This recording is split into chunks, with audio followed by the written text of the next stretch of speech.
Good afternoon, everybody, and welcome to this week's Furman Football Weekly with Clay Hendricks. The Paladins coming off of a family weekend thriller over ETSU and heading out on the road for back-to-back weeks beginning this Saturday at Western Carolina before returning home for the final Saturday of this month to take on the Citadel. Joining Clay Hendricks are players Luke McLaughlin and Ryan Lamb. And as we always do, we will open up with the head football coach guiding us as he always does. Clay? Well, thank you, Dan. Certainly thrilled with the win on Saturday against, I knew it was going to be a really good East Tennessee football team, so really fortunate to get out of there with a win. Really proud of our team, just the resiliency we've shown. I think we've kind of shown all year.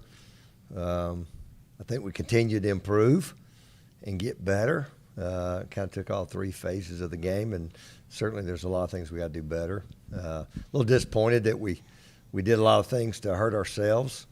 That is something we gotta continue to work at correcting. I think it is stuff that we can correct, but had a lot of guys play well, played really hard. I think somebody made the comment. We picked our own little special teams player of the week, and it was the field goal block team. And I think that one play, if you just watch it, the amount of effort that's been put into that play out of those 11 guys, I don't know. I think that kind of speaks volumes for our team and what they're about, makeup. And again, we just got to continue to try to improve and get better. And certainly doesn't get any easier this week. So, but you want to, when you win big games, you get to play in more big games. And, we like playing in big games and coaching in big games, and this is certainly one that we've got coming up this week, and need to have a great week of prep, and but with that, we'll take any questions you may have. Coach, 142 rushing yards Saturday. What made the running game more comfortable and more in sync? Well, I said all along I thought we've been getting better. I think we've talked about our ability to throw the football down the field, forcing people to back up a little. The box wasn't as loaded as much as maybe we've seen. I think, I don't think it's rocket science. I think we blocked a little better. I think our backs ran a little better, and so, much better, but, there's still a lot of things we got to do better. But no, was pleased with the progress we made. Still, again, not where we want to be, but we're going to certainly try to work and continue to build upon that each week. Luke, you kind of stepped into a situation here with an injury that allowed you an opportunity as a senior. Obviously you don't want it to come at the expense of your teammate who's injured, but as a senior who's kind of waited his turn, you've taken full advantage of it. I think it seems like also you've been involved in like a big stop on third and fourth and short each of the last 3 weeks, and just kind of talk about taking advantage of your chance to play here lately. Yeah, it's always unfortunate when you see an injury like that happen to Ryan Earl, and he's such a great player, and it's next man up mentality regardless of how sad the situation is. But it's kind of an interesting role I've stepped into, and each week kind of comes with a new layer of confidence, and I feel like I've been getting that from week to week, and with those stops especially, just getting that layer of confidence, knowing that you kind of hit that flow state out there, and it's not as much like a chaotic way of thinking, what's my job, what am I doing here? It's kind of more natural, and that's what I think I've been noticing in myself these last few games, and I think in the linebacker room just as a whole, but and the defense, just kind of getting to that spot where it's not a process that's super hard to come by. It's kind of a natural thing that's built through the preparation all week. Coach, and staying with defense, against Sanford, they scored on 1 out of the 8 possessions the second half, 75-yard run for ETSU, and they didn't score after that. How have you been able to do that in the second half? Anything different, make changes at halftime or anything? It's pretty good. No, it's pretty good. Obviously, the initial changes weren't real good because that first one went 75. Wasn't real happy about that. But, sometimes we try to make it harder than it is. A guy gets knocked out of his gap. We miss a couple tackles, and that's what happens. But, no, kind Coach Vaughn, those guys do a great job preparing our guys. There are some adjustments to be made. I thought we played pretty solidly in the first half. Just a little bit to the quarterback change and what they were doing with him. But I mean, you look at their the two receivers that had clearly been the dynamic guys for them. I think they only had one catch between the two of them, and so I think that continue to have a chance to get after the passer, which I think kind of forced the change at quarterback a little bit. And really, I felt like other probably than the one big run. I know the numbers don't really show it. I thought we were solid in the defensive run game. We got to be better QB runs. When they got a guy like that who's a big body who also can move.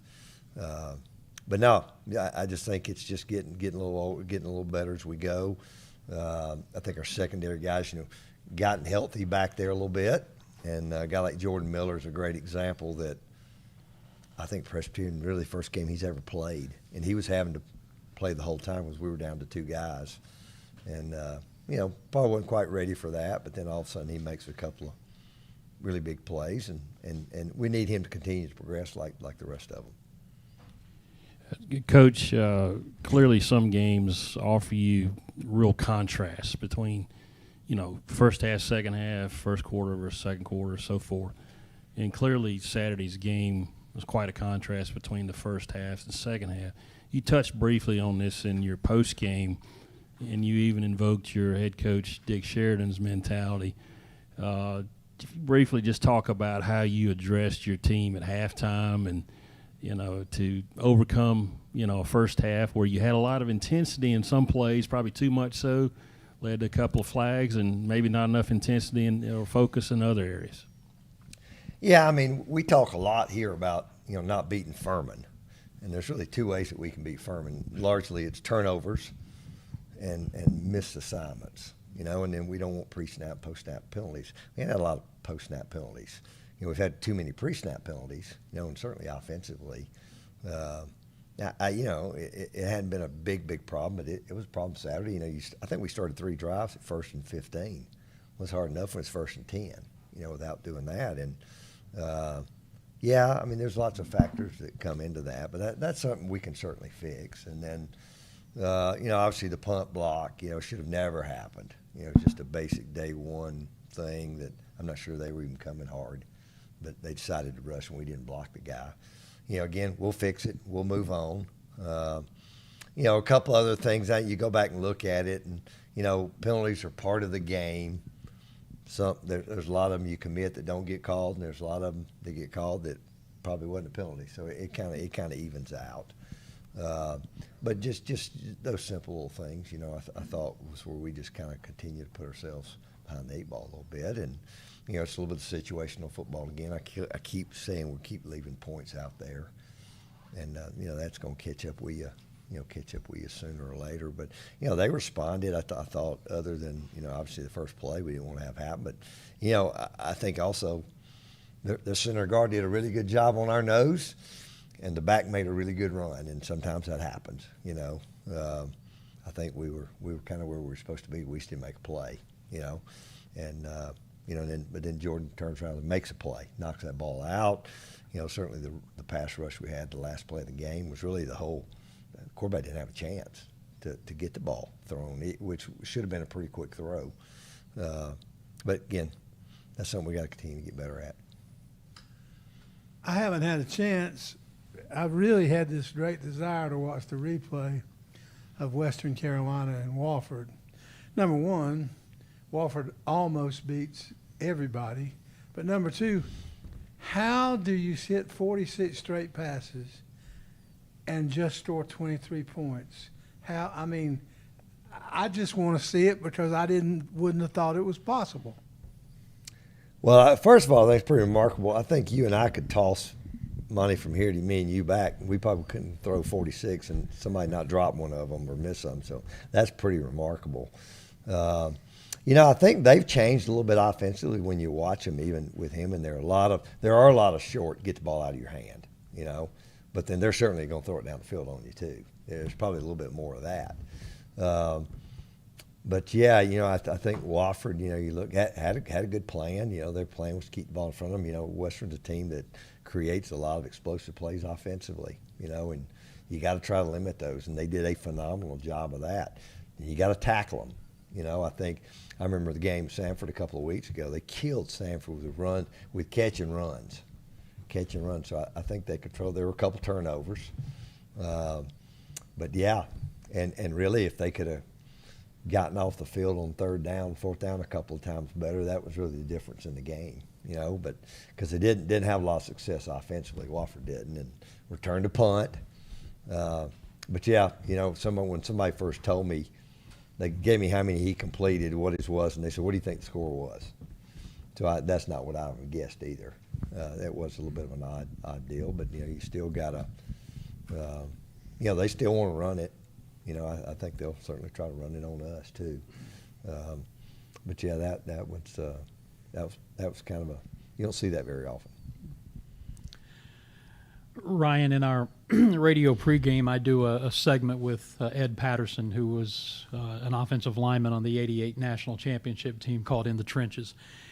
And we were half joking talking about the running game, and I asked him how often when a running play doesn't work as an offensive lineman, do you blame the running back? And he said every time. All that aside, talk to me about the synchronicity that it takes, not only offensive linemen doing their job, but the running backs doing their job for a successful running game. Yeah. We always talk about it takes 11 guys doing their job.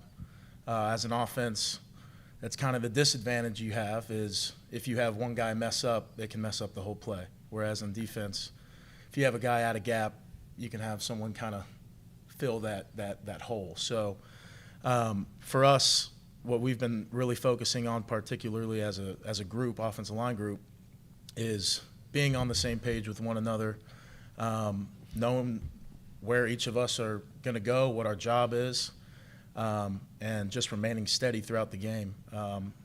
It's hard to run successfully, and you're not going to be able to break 20-yard runs. So, we find the success in being able to kind of grind out runs like we were able to do on Saturday. Yeah. Coach, you can watch an entire day's worth of football on a Saturday and not see a tight end get thrown to one time. But chances are you didn't watch Furman then.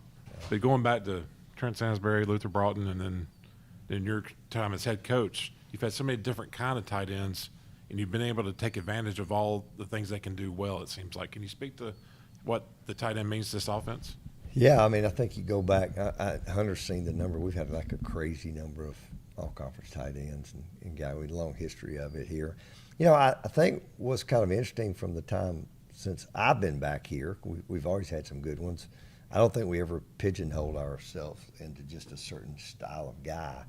And then you get a guy like Ryan Miller, and, you're trying, who is a true hybrid guy, and you're trying, we just kind of like having some of both. So I would say a true hybrid guy. Josh, Burrell, I'd say he's kind of like that. Josh is, he does a lot of the attached stuff well. I think we like having some of both. We like having the big, Luke Clyburn's, I don't know if we have a guy on our team that has improved as much as he has from the time he got here, in the spring until now. He's a big body, even blocking, receiving, and certainly he showed his ability there. And when we had Mason, he was a different guy, from Ryan. So, we like to play with multiple guys if we can. We think Jackson Pryor's a guy. Jackson wasn't available Saturday. Hopefully we'll get him back.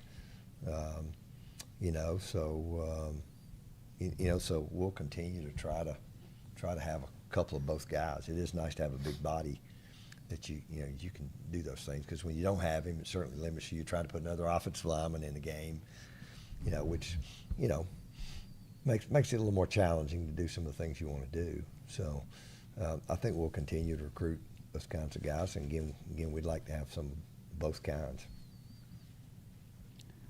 Luke, when you play behind a defensive line that has had a lot of success, tackling guys in the backfield and getting sacks, how does that free you up to make plays? Can you just talk about that from your vantage point? Yeah, that makes our life so much easier from run to pass. Even in getting a pass rush or edges, just pressuring the quarterback, being able to get it out of his hands early, so we're freed up to rally to tackles and not get us deep in coverage. But even in the run game, them holding their gaps down and just not getting knocked back keeps us playing top down and not having to plug gaps where then you have less people to rally the ball if it gets bounced out, or like that 75-yard run if we have another body to possibly be top down and tackle it at 10 yards versus 75. Just makes everything that much easier. I've got questions for both players, one each, and start with you, Luke. Give us a Cliff Notes version of how a guy from Idaho ends up at Furman. Can't say Idaho's a recruiting hotbed, but it might be after all the success you've had here this year in particular. So walk us through that. And then Ryan, I know I've asked you about this once or twice, but mainly because there'll be Furman fans watching this. If you could give us a little update on your brother, who's a cancer survivor, and what that means to you and how that's impacted your playing career.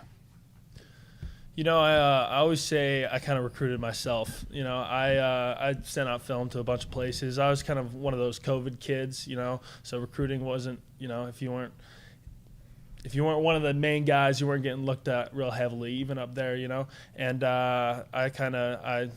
I sent all my film out. Ken Lamandola, our old linebackers coach, he responded to me, and it was kind of funny. I responded to one of his emails, and I, being a high school student, just misplaced the email, didn't actually send it to him. So 3 months later, I noticed this, and I'm like, oh my Lord. I emailed him back.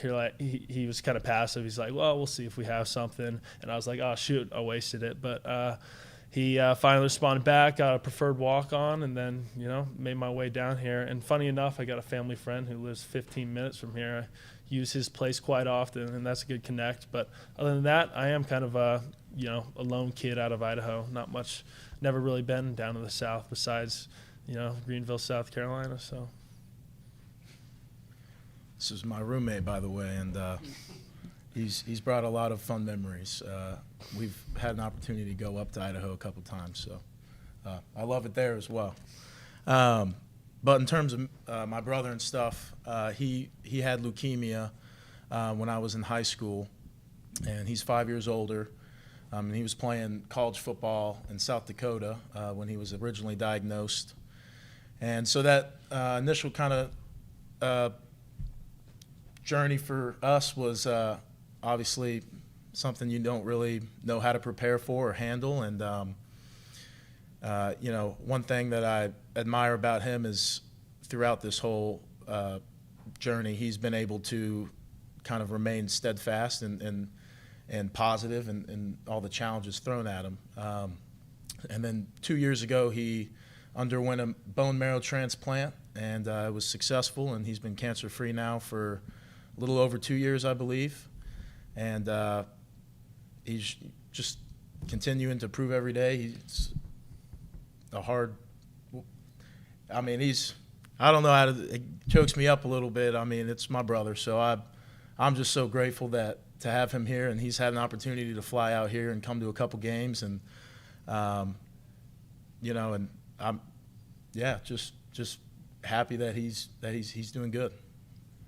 It's for Luke and Ryan both. Close games. Furman's found a way to win, and just want you guys to talk about the mentality. What do you feel like? You're always in the game, even if you get down like you did 22-7. Just a little bit about the personality of the team, and you can start first. Yeah, this is my 5th year here now, and I could probably count on one hand blowout wins that we've had or blowout losses that we've had. So it's always a close game when whoever we're playing. And I think that's kind of the mindset that we have going into every game is it's going to be a dogfight. We got to be persistent. We got to play complementary football, offense, defense, special teams.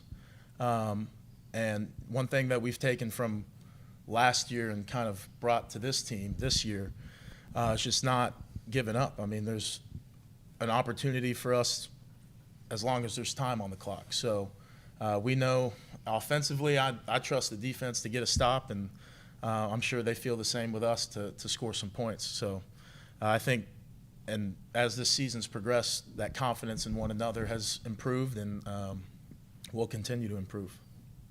Yeah, I think Lamb said it perfectly. I think we go into each game knowing that it's going to be a dogfight and being very prepared for that. And I think about that moment, that first play of the second half versus Western Carolina, that 75-yard touchdown run. Last year versus Western, something very similar happened. I think it was a pass, but they ran a little like screen and go and scored early in the second half. And it just goes to show how much we've developed from last year. You know, that play last year kind of broke us in that game, and you saw kind of the fight, see that fight kind of drain from us. But this year, very much so, you saw that didn't shake us. You know, we bent, but we did not break. And, you know, I think that's a staple of this team and a staple of the knowledge that we know each week is going to be a dogfight. All season long, speaking on this thing, on this topic, if you watch the conference race, at the start of the year, there didn't seem to be much difference top to bottom. The conference race is starting to take shape, and you're in a great position at the top, and then you have some teams that it appears that you would expect the losses to start piling up on them. I mean, like Wofford is a team that's played everybody close, but losing is contagious and winning is too. And every time you win another game like Saturday, all my years in sports writing tells me that does make a difference. It does have a cumulative effect. Do you feel that? I think a big emphasis we've had this year is taking it 1 week at a time.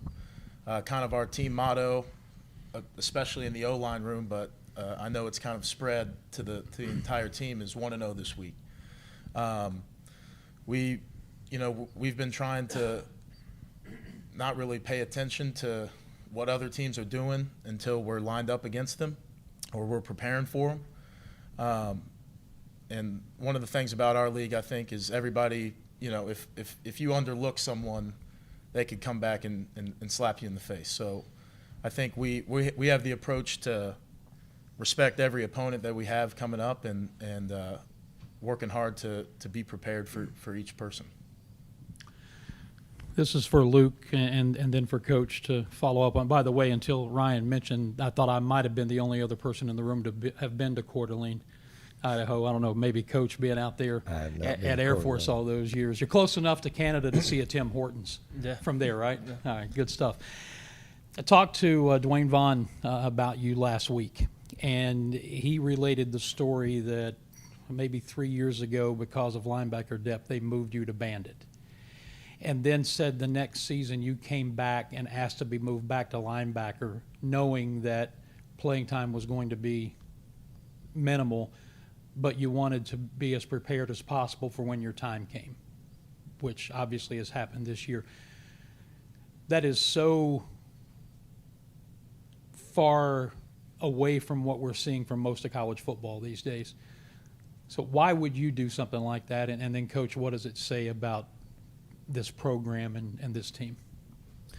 Yeah, so after my freshman spring, when I first started playing football, really, because I was out all freshman year, I played decent in the spring game, and they knew I could be a backup at Bandit, you know, and got moved there. And I just knew after that year, I was thankful to be a Bandit that year. I traveled. I got to be a part of the team and, you know, be useful in some space. But I knew after that year I did not want to be, you know, trailing in the spot that I knew I would be, or I thought I knew I'd be playing at eventually. And I knew I was a middle linebacker, and I think for my development, I needed to be there. And I was content with being patient. You know, that doesn't change how you drive to attain your goals. But I kind of knew the situation we had with the DiMaggios and the Gilbys and the old and dense linebacker room we had in my earlier years, that it was going to be a process. But, you know, I don't think if I was a Bandit for the prior 4 years and then switch back to middle linebacker this year, I don't think it would have worked out the same way it did now. So I think it was a little bit of, not to sound over the top, but a little clairvoyance, a little knowing kind of what was to come and anticipating that. Yeah, and before Coach follows up, I guess the part of the point I'm making is that today, in today's landscape of college football, it would have been, well, you want me to change positions? I'm just going to go someplace else. And you chose not to. You chose to stay here. Why did you choose to stay here? One, I probably wouldn't have been able to go anywhere else. But two, I think it's that setting your own desires aside and knowing what's best for the team. And usually what is best for the team will end up being best for you, and it's trusting that process and trusting the coaches especially. I mean, I got so much faith in our coaches that I do just about anything they said. So, I think the thing stands out to me most about Luke is, I don't know if it was Craig Clark or Mike Brown. So when Luke was a freshman, this kid from Idaho, we didn't know anything about him, and he was a walk-on kid, and he had a really bad knee coming in. And I think almost to the point that they were almost like, I don't know if this kid can even, just because of the knee. And so I don't know. I think probably you kind of write him up. He couldn't practice. They were trying to get him rehabbed. And I think just to watch how hard he's worked, and then he finally got healthy, and you could tell he had a lot of ability. He could run. Really, really bright. And liked to play, and you could see that on scout team, and just guy earned a scholarship here, and then again just for a guy just kind of waited his turn, and then certainly hated losing Ryan, but man, how he stepped in there, and I just go look at his production, and special teams, you name it. So you love to see stuff like that happen from people that work as hard as he has. Been incredibly loyal to us. Probably been much more loyal to us than maybe we were even him. But and like I said, I don't know what else you can say other than just been. We talk about resiliency, man. He is the definition of it. Just during his time here. Lucas, for you, and Coach might want to chime in, but I noticed when watching the replay of the last play, the interception return, you were imploring Jordan Miller to go down. Mm-hmm. And it's kind of like, all right, that's the difference between a senior and a freshman.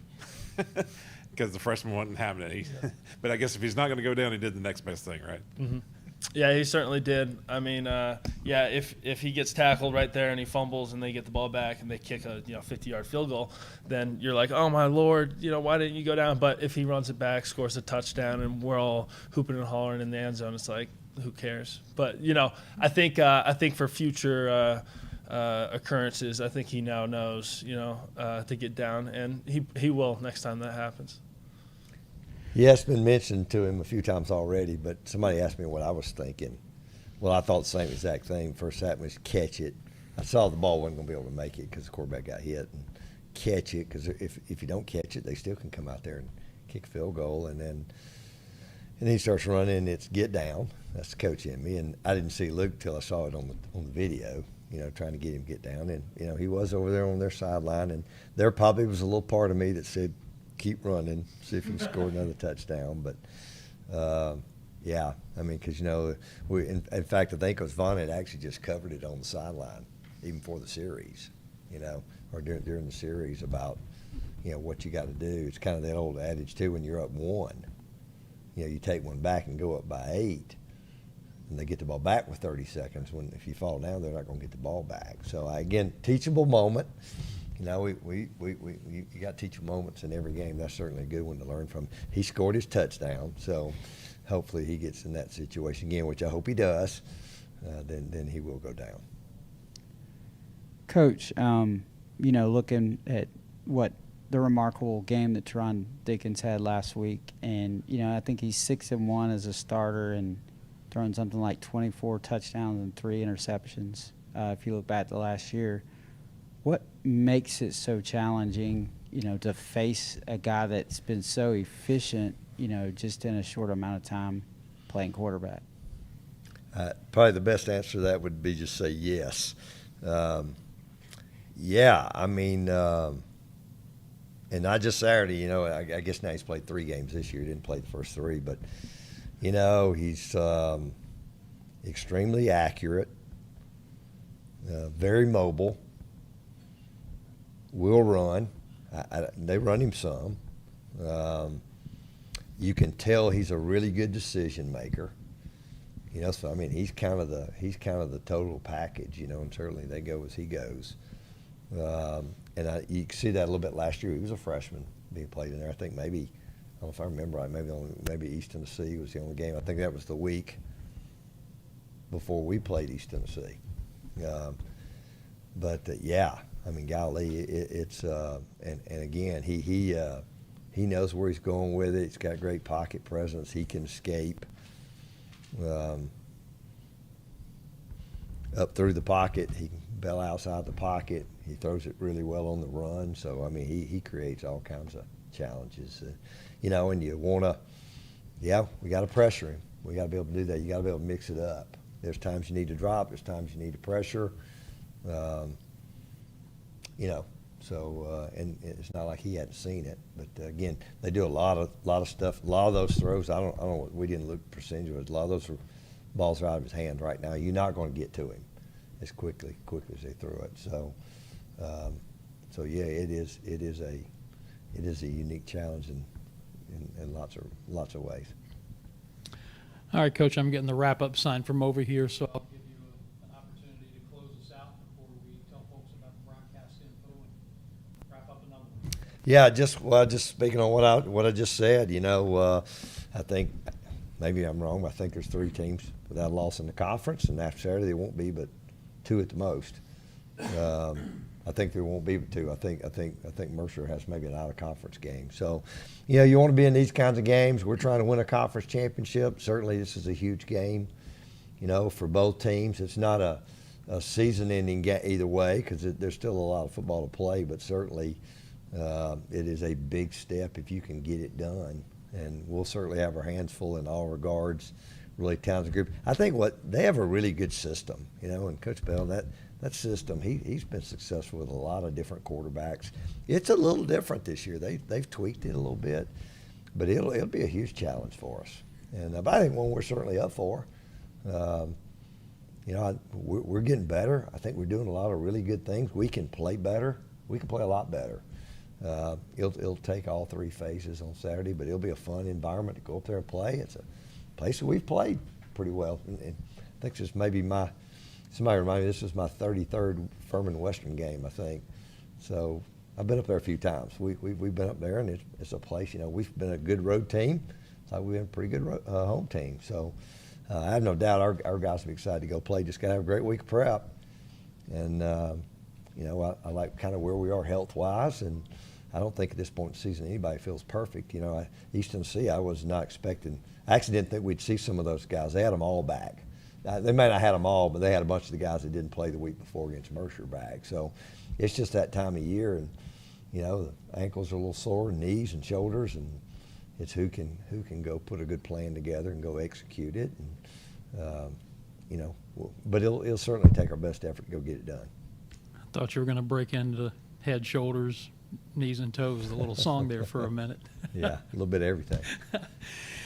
Well, listen, we have a big game coming up, what our buddy Daniel Hooker calls the yearly Battle for Purple Supremacy in the mountains of western North Carolina on Saturday. The kick is at 2:30 p.m., which means that our radio pregame will begin at 1 o'clock on the Fan Upstate, and, of course, the video will be available on ESPN Plus as well. Hope that a bunch of our shade of purple can make the trip, but if not, we've got you covered broadcast-wise.